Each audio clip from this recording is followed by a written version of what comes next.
Di sini siaran luar negeri All India Radio, seksi bahasa Indonesia media sosial. Sebagai acara yang pertama, kami sajikan Warta Berita. Warta Berita disampaikan Kishore Das.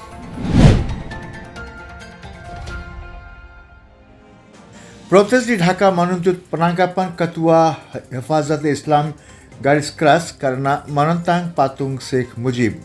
Organisasi Sosial Budaya Bangladesh mengorganisir demonstrasi di Dhaka pada hari Selasa yang menuntut penangkapan pemimpin Islam garis keras Hifazat Islam Junaid Babu Nagri dan Sekretaris Gabungan Mamunul Haq karena menentang pemasangan patung Bangabandhu Sheikh Mujibur Rahman. Protes tersebut diorganisir oleh 60 organisasi sosial dan budaya di bawah bendera Panitia Ghatak Dal Nirmul.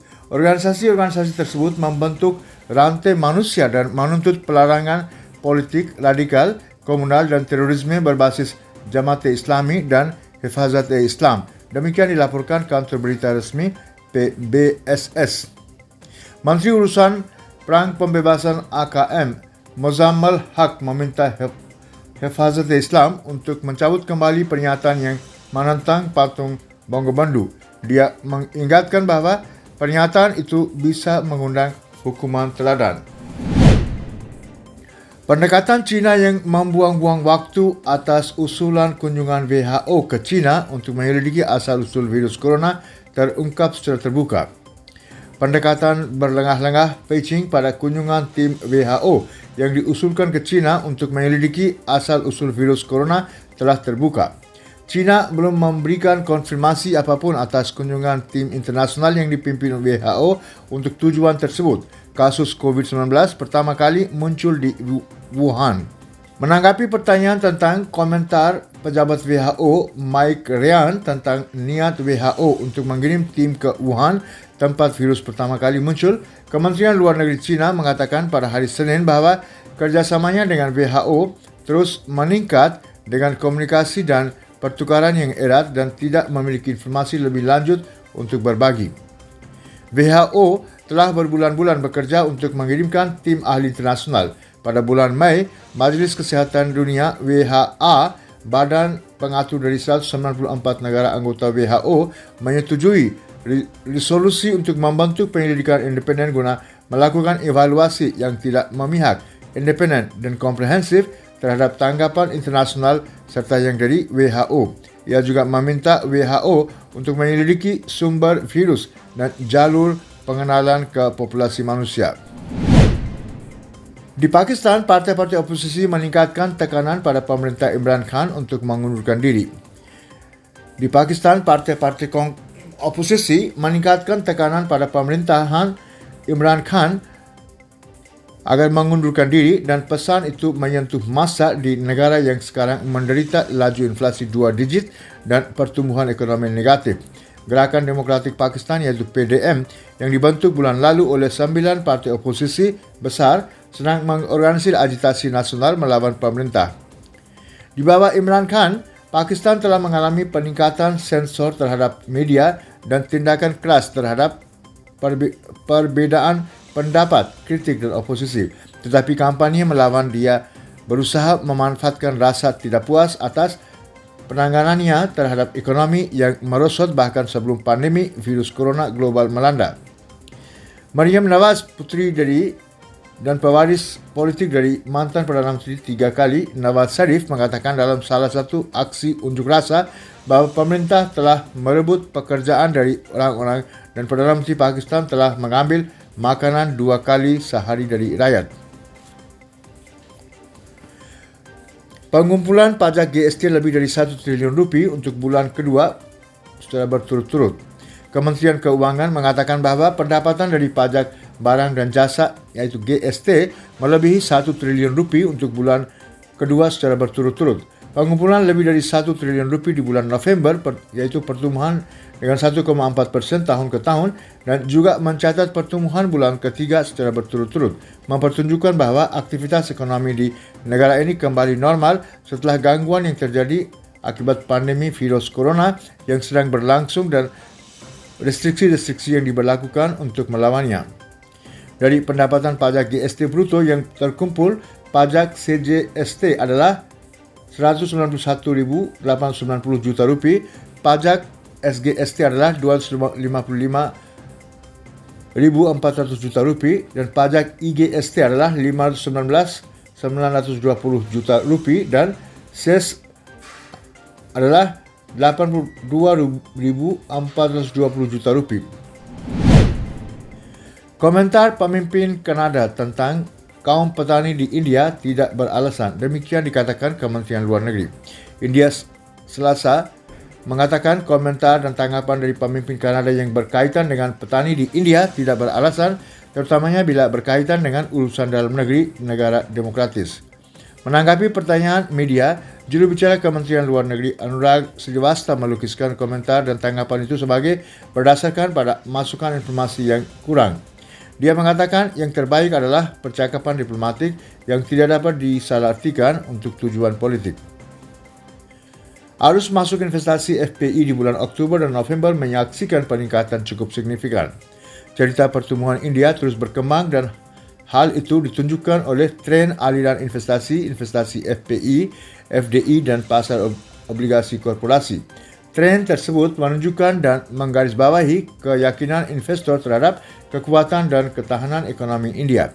Kementerian Keuangan dalam sebuah pernyataan mengatakan bahwa dalam 2 bulan terakhir, Oktober dan November tahun 2020, telah terjadi kebangkitan yang signifikan dalam aliran masuk investasi portfolio asing FPI.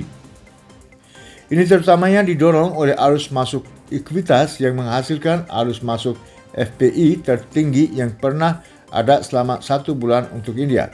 Pada tanggal 28 November 2020, arus masuk investasi FPI mencapai 627.820 juta rupiah. Dari jumlah tersebut, arus masuk ekuitas berjumlah 603.580 juta rupiah, sementara investasi bersih FPI dalam bentuk hutang dan hibrida mencapai 24.240 juta rupiah. Rudal jelajah supersonik BrahMos anti kapal diuji coba secara berhasil. Rudal jelajah supersonik BrahMos dalam mode anti kapal berhasil diuji coba pada hari Selasa pukul 9 pagi terhadap kapal yang dinonaktifkan. Uji coba penembakan dilakukan oleh Angkatan Laut India. Rudal tersebut melakukan manuver yang sangat kompleks dan rumit dan mengenai sasaran bullseye. Kementerian Pertahanan dalam pernyataannya menyebutkan bahwa BrahMos merupakan rudal jelajah supersonik yang dikembangkan bersama oleh DRDO dan NPOM Rusia sebagai perusahaan patungan BrahMos Aerospace yang kemudian menjadi BrahMos Aerospace Private Limited. Rudal tersebut telah memantapkan dirinya sebagai pengganda kekuatan utama di medan perang kompleks, modern dengan kemampuan anti kapal dan serangan darat yang sempurna dengan kemampuan multiperan dan multiplatform. Ini telah dikerahkan di ketiga sayap Angkatan Bersenjata India. Peluncuran pertama BrahMos dilakukan pada tahun 2001 dan hingga saat ini banyak peluncuran telah dilakukan dari berbagai kapal, mobile autonomous launchers dan pesawat Su-30 MKI, menjadikannya senjata serbaguna. Badai siklon Burevi di barat daya Teluk Benggala diperkirakan akan melintasi pantai dekat Trincomalee di Sri Lanka malam ini. Buletin cuaca terbaru oleh Departemen Meteorologi mengatakan bahwa mereka diperkirakan akan melintasi pantai lagi di Tamil Nadu Selatan antara Kanyakumari dan Pamban pada pagi hari tanggal 4 Desember.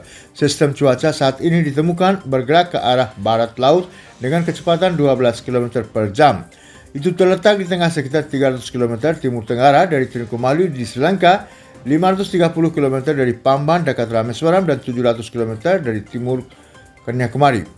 Distrik-distrik Kanyakumari, Tirunelveli, Thoothukudi, Tenkasi, Ramanatpuram dan Sivganga diperkirakan akan mengalami hujan deras hingga sangat deras di beberapa tempat dan curah hujan yang sangat deras di tempat-tempat terpencil mulai hari ini dan besok.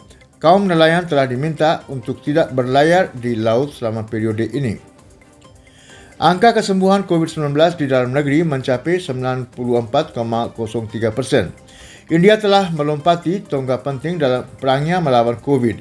Jumlah kasus harian baru berada di bawah angka 50.000 selama 25 hari berturut-turut. Dalam 24 jam terakhir, hampir 36.600 kasus baru terkonfirmasi dilaporkan, sementara lebih dari 43.000 orang berhasil menjadi sembuh dalam rentang waktu yang sama. Dengan pemulihan kumulatif yang mendekati hampir 9 juta, tingkat pemulihan nasional telah melonjak dan mencapai 94,03%. Kasus yang pulih di negara ini mencapai lebih dari 20 kali lipat dari jumlah kasus aktif.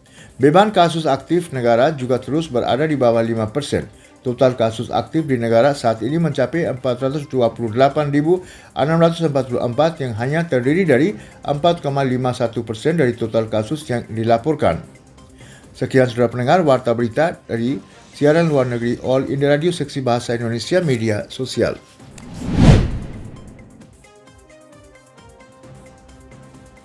Selanjutnya kami sajikan komentar yang berjudul India mengadakan rapat besar pertama SCO, menunjukkan kepercayaan yang berkelanjutan pada keterlibatan multilateral dan kerjasamanya yang berkembang dengan Eurasia.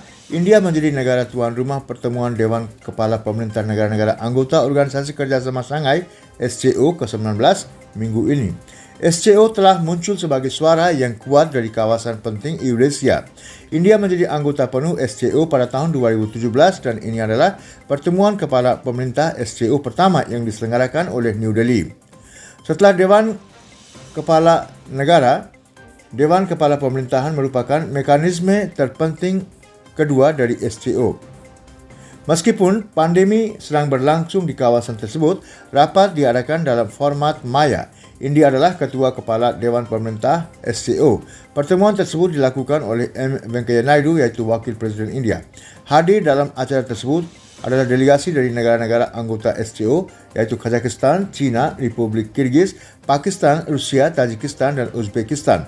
Turkmenistan berpartisipasi sebagai tamu khusus dan Sekretaris Jenderal SCO, Direktur Eksekutif Struktur Anti Teroris Regional SCO, perwakilan dari negara-negara pengamat seperti Afghanistan, Belarus, Iran, Mongolia, dan Kepala Dewan Bisnis SCO dan SCO Interbank Alliance juga menghadiri pertemuan tersebut. Fokus utama dari pertemuan virtual yaitu maya ini adalah untuk mengatasi tantangan yang ditimbulkan oleh pandemi virus corona dan dampak sosial ekonomi yang ditimbulkannya. Kerjasama khususnya di bidang ekonomi menjadi sorotan seluruh peserta. Semua anggota SCO dan peserta merujuk pada pandemi dan dampaknya terhadap wilayah tersebut. Wakil Presiden Naidu mengatakan India telah dengan berani melawan pandemi COVID-19. Itu juga telah menyediakan pasukan medis dan lainnya ke lebih dari 150 negara termasuk anggota SCO meskipun ada kendala logistik. Dia mengatakan India akan memainkan peranan penting dalam produksi dan pasukan obat-obatan dan vaksin berkualitas dengan biaya rendah. Seruan diadakan untuk mereformasi institusi global termasuk Organisasi Kesehatan Dunia. Mewujudkan perdamaian sebagai prasyarat penting untuk kemajuan, Wakil Presiden India mengatakan bahwa tantangan terpenting di kawasan ini adalah terorisme, khususnya terorisme lintas batas. Perjuangan kolektif dibutuhkan untuk memerangi bahaya ini. Dia mengatakan negara menggunakan terorisme sebagai instrumen benar-benar bertentangan dengan semangat dan cita-cita piagam SCO. India menganggap SCO sebagai platform penting untuk meningkatkan keterlibatan dengan Eurasia di berbagai bidang. Meskipun secara geografis, dekat hubungan perdagangan dengan Asia Tenggara masih di bawah potensi karena kurangnya akses darat langsung ke wilayah tersebut. SCO dapat membantu dalam meningkatkan kerjasama ekonomi. Sejumlah proposal telah dibuat oleh India seperti pembentukan kelompok kerja khusus tentang startup dan inovasi. Ia juga menawarkan untuk menjadi tuan rumah kelompok kerja khusus untuk startup dan inovasi setiap tahun serta mengadakan SCO Startup Forum. Proposal lainnya adalah untuk membuat kelompok ahli pengobatan tradisional di bawah pertemuan tahunan Menteri Kesehatan SCO. Ada fokus berkelanjutan pada pembangunan sektor usaha mikro, kecil dan menengah yaitu UMKM. India siap untuk membagikan praktik terbaiknya di sektor ini dan mengusulkan untuk mendirikan pusat UMKM SCO digital dan menyelenggarakan bazar UMKM SCO tahunan. India juga menyelenggarakan konsorsium pertama dari SCO Economic Think Tanks. Konsortium telah mengembangkan Delhi Action Plan yang menyediakan peta jalan untuk melaksanakan program perdagangan multilateral dan kerjasama ekonomi.